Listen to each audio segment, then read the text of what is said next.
ये कहानी सुनते ही आपकी भी आंखें भर आएंगी। क्या आप जानते हैं कि एक बेहद प्यारा सा गाना दरअसल एक बेटे की अपने पिता के लिए लिखी गई श्रद्धांजलि बन गया था। जी हाँ, आज हम आपको ले चलेंगे 1982 की उस फिल्मी दुनिया में जिसने हमें हंसाया भी, रुलाया भी और जिंदगी की मासूम खुशियों को जीना सिखाया। ये कहानी है फिल्म शौकीन के उस गीत की जिसे सुनते ही मन कहीं दूर पुराने दिनों में चला जाता है। जब भी कोई कंगना बोले, पायल छनक जाए।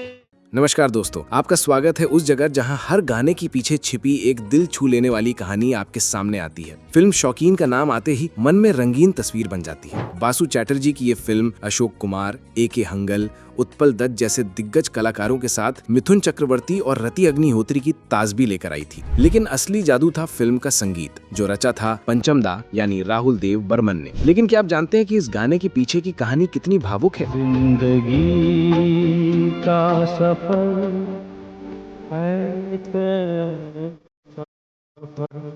ये गीत सिर्फ रोमांटिक नहीं बल्कि एक बेटे की अपने पिता के प्रति असीम श्रद्धा का प्रतीक है। पंचम दा के पिता थे संगीत सम्राट सचिन देव बर्मन। 1968 में सचिन दा ने एक बंगाली गीत रचा था,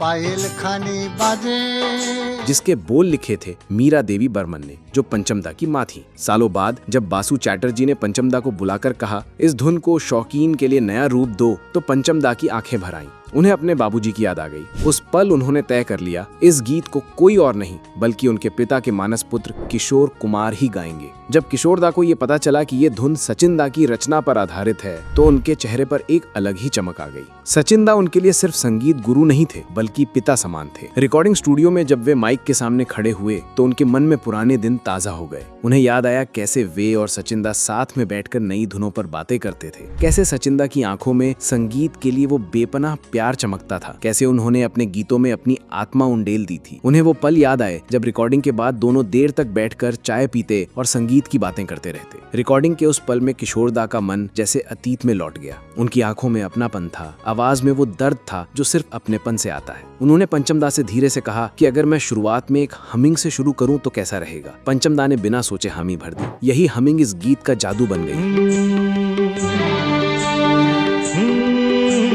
जैसे सचिन दा की आत्मा उस धुन में समा गई हो। कवि योगेश ने ऐसे शब्द लिखे जो सीधे दिल में उतर जाते हैं। कली कली झूमर भौरा, अगन पे जल जाए पतंगा।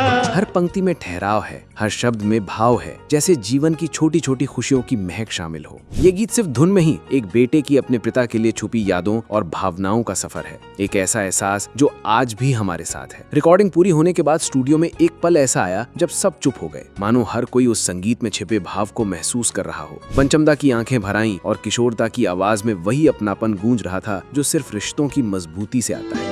जब भी कोई कंगना बोले, पायल छनक जाए। सुने तो महसूस कीजिए वो प्यार और अपनापन जो आज भी समय की परवाह किए बिना हमारे दिलों में बसता है। आपको क्या लगता है, क्या संगीत सच में यादों और रिश्तों को जोड़ता है? नीचे कमेंट में अपनी राय जरूर बताइए। अगर आपको ऐसी दिल छू लेने वाली कहानियां पसंद हैं तो वीडियो को लाइक करें, शेयर करें और चैनल को सब्सक्राइब करिए, ताकि अगली बार हम आपके लिए एक और सुरमई कहानी लेकर आ सके। तब तक खुश रहिए, संगीत से प्यार करते रहिए और संगीत की इन कहानियों के साथ जुड़े रहिए।